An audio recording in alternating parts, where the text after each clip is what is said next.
Peaceful greetings, love. I'm Bashia Imana, your sister, your holistic coach, and your companion on the sacred journey of transformation. Karibu, and welcome to Morning Medicine.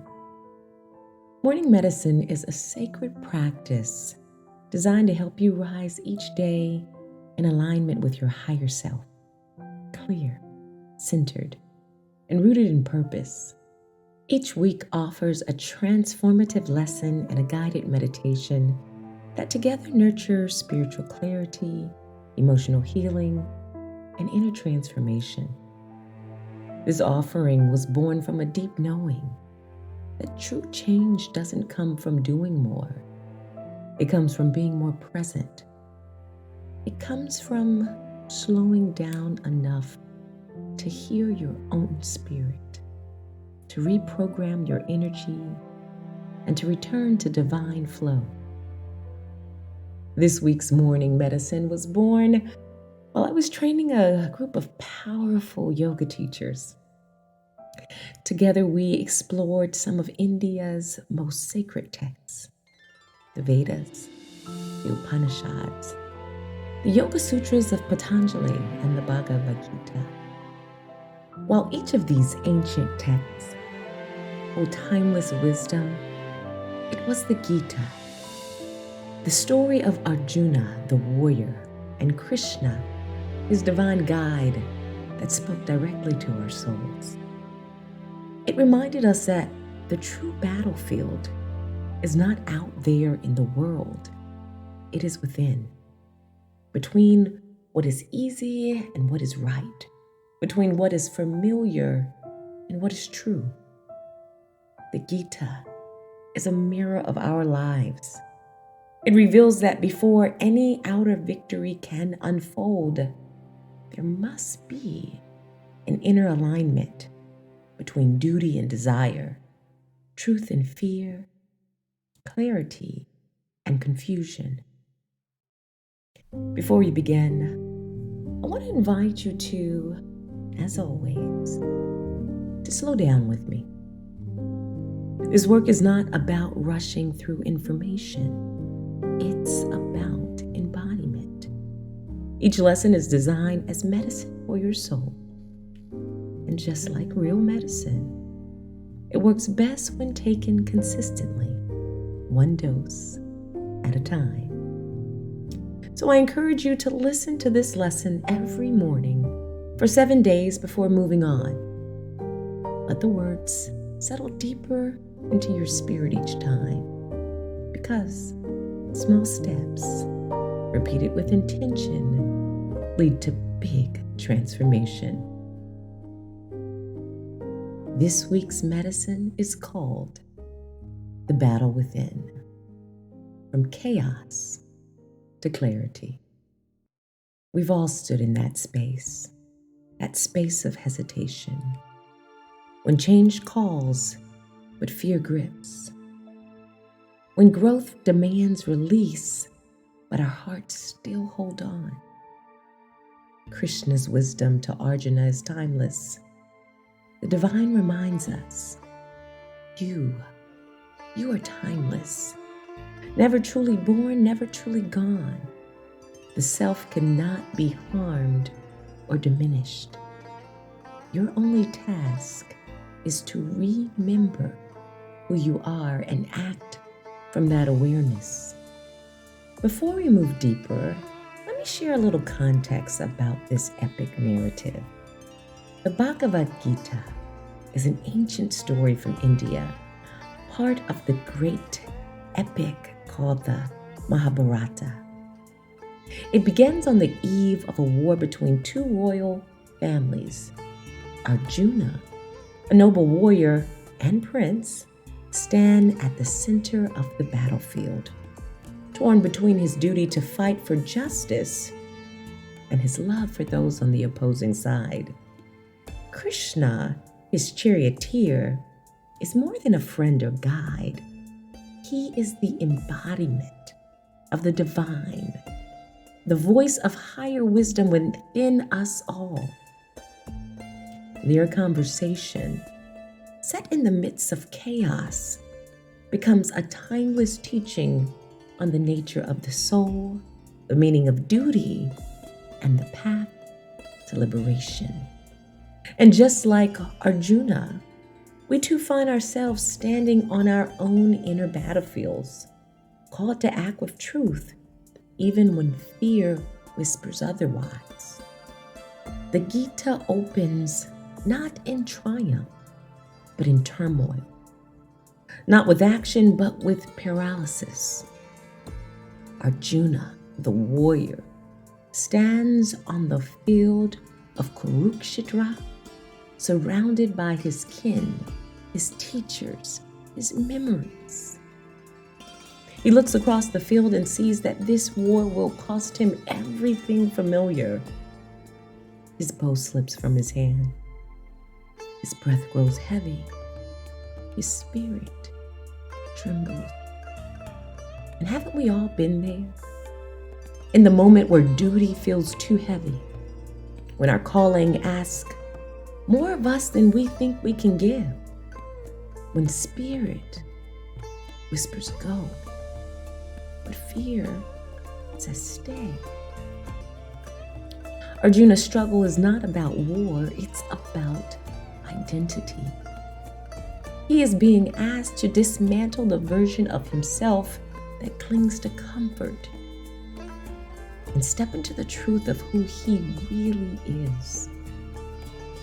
And Krishna, the voice of divine wisdom, the creator, doesn't rush to comfort him. He allows Arjuna to feel all the feelings, to doubt, to question. Because transformation does not begin when we suppress our confusion.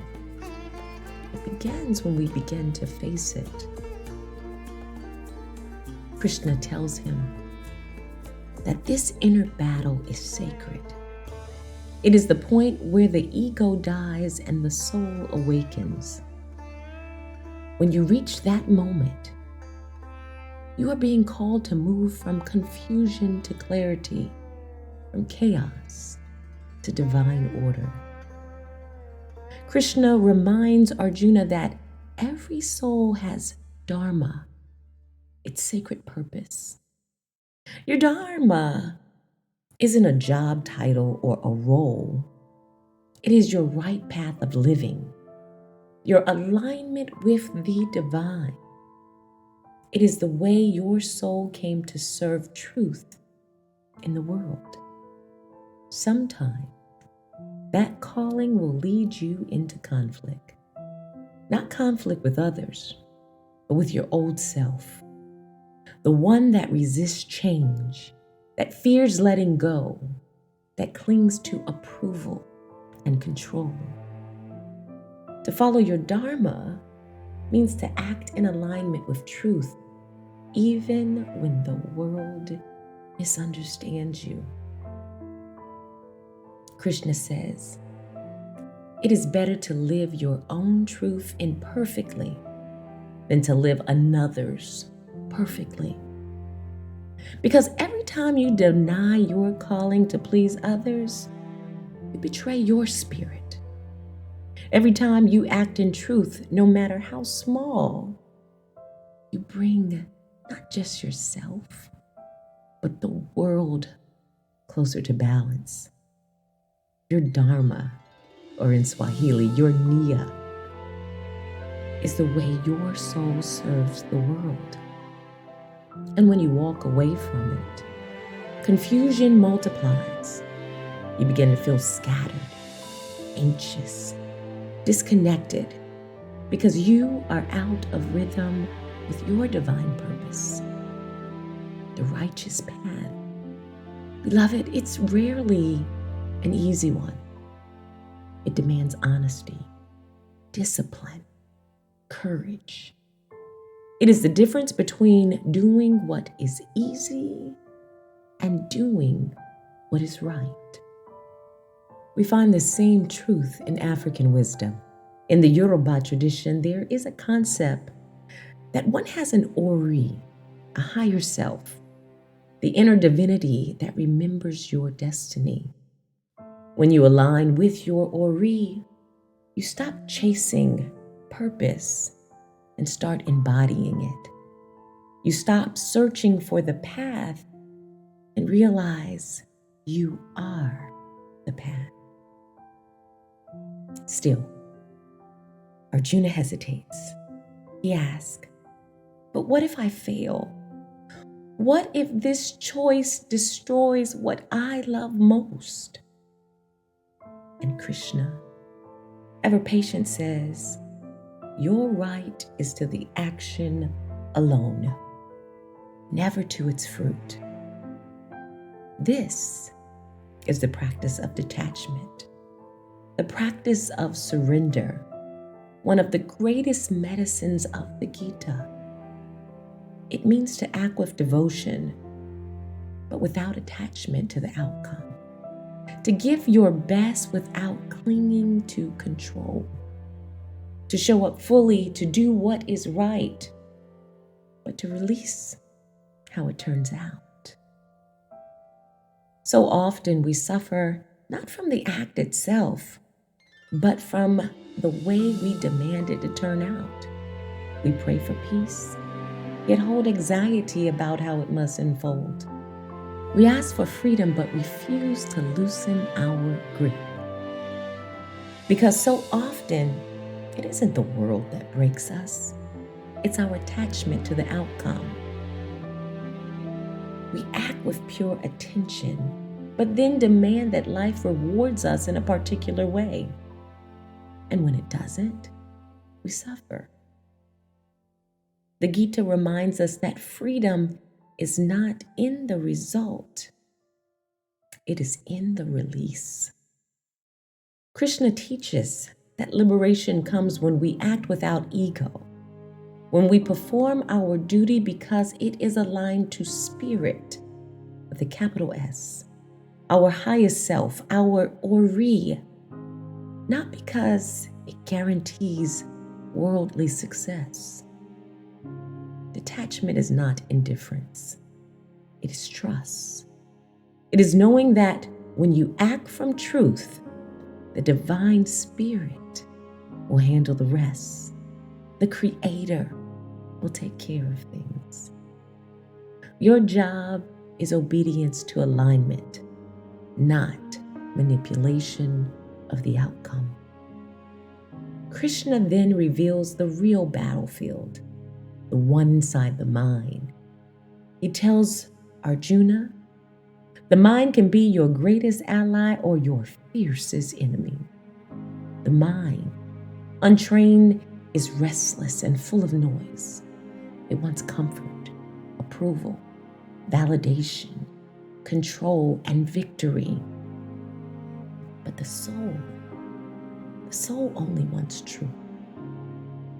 Krishna teaches that the war between pain and pleasure, gain and loss, victory and defeat is an illusion. These fluctuations, this noise in our minds are ruled by ego and move us from truth into ignorance. But when guided by awareness, it becomes the instrument of peace.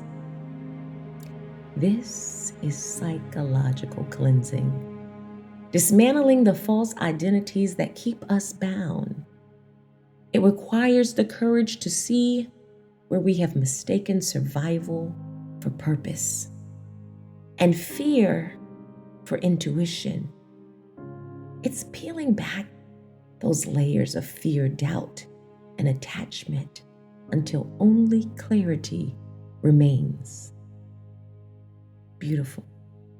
You can feel deeply, but don't lose yourself. Don't drown yourself in the feeling. Act with intention, but release attachment to how it all unfolds. Arjuna's doubts are the same as ours. We ask, what if I'm not ready? What if I can't handle what is next? But the voice of the divine, the Krishna, the OH-ree within, whispers, you are not your fear. You are not your failure. You are not your past. You are awareness itself. The war is the mirror. The outer world, a reflection of your inner reality. And when Arjuna finally quiets his fear and listens to Krishna, the divine voice within, something shifts. He doesn't escape the battlefield. He transcends it. He stands in his truth and fights not for victory, but for sacred alignment. And this teaching is not unique to India. Thousands of years before the Bhagavad Gita, our ancestors in Kemetic told a story with the same sacred truth, the story of Heru and Set. When Asar, the king, was betrayed and dismembered by his brother Seth, chaos took over the land. Asar's wife, Set, through faith and sacred powers, reassembled his body and gave birth to Heru, the divine child born to restore Ma'at, truth, order, balance, harmony, justice, reciprocity, and righteousness. But before Heru could claim his divine inheritance, he had to face Seth, not just an external enemy, but as the energy of ego, envy, and rage within himself. Their battle raged across heaven and earth. Heru took the form of a falcon, soaring above chaos, while Set transformed into storms, beasts, and illusions. At times, Heru lost. At times, he was wounded. But each defeat refined him. Each struggle revealed a deeper layer of truth. Finally, when Heru subdued Seth, he did not destroy him. He restored him. Because Seth, too, had a purpose. He represented the lower nature, that when disciplined, becomes strength. That when channeled in righteous alignment, becomes a powerful and necessary tool. Heru's true victory was self-mastery, the realization that peace is not found in domination, but in integration. When Heru aligned with Ma'at, he restored balance to the world and himself.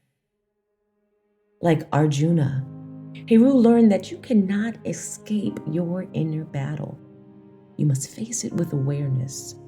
You must bring your chaos into order, your Seth into Ma'at. You must make peace with the parts of yourself that once warred against your purpose. This is how we move from chaos to clarity. The Bhagavad Gita and the story of Heru and Set are mirrors of the same truth. The war is sacred because it reveals who you are. Each time you choose awareness over reaction, truth over fear, peace over performance, you rise closer to your divine self. Each time you refuse to numb, to avoid, or to abandon yourself, you restore Ma'at, balance, and divine order within your own being. You don't need to conquer your emotions. You need to listen to them without letting them rule. You don't need to silence your mind. You need to train it to serve truth. When you stand in that balance between effort and surrender, discipline and grace, you realize that life was never a war to win, but a path to walk with awareness. You become both Arjuna and Krishna, both Heru and Set, both the student and the master, both the battle and the peace. The Gita was never meant for a distant reverence. It was meant to be embodied. The moment you remember that, You have already won. You have always been free. Our weekly intention. I face the battles within me with courage, awareness, and grace. I choose truth over comfort, clarity over confusion, and faith over fear. I act with purpose and release the outcome. Peace is my practice. Presence is my power. Thank you for showing up for yourself, taking a moment to slow down, and getting your dose of morning medicine. I'll see you tomorrow. And be sure to tune in to the accompanying morning medicine meditation. Again, I'm Bashia Imana with the Umoya Well. Make it a fantastic day.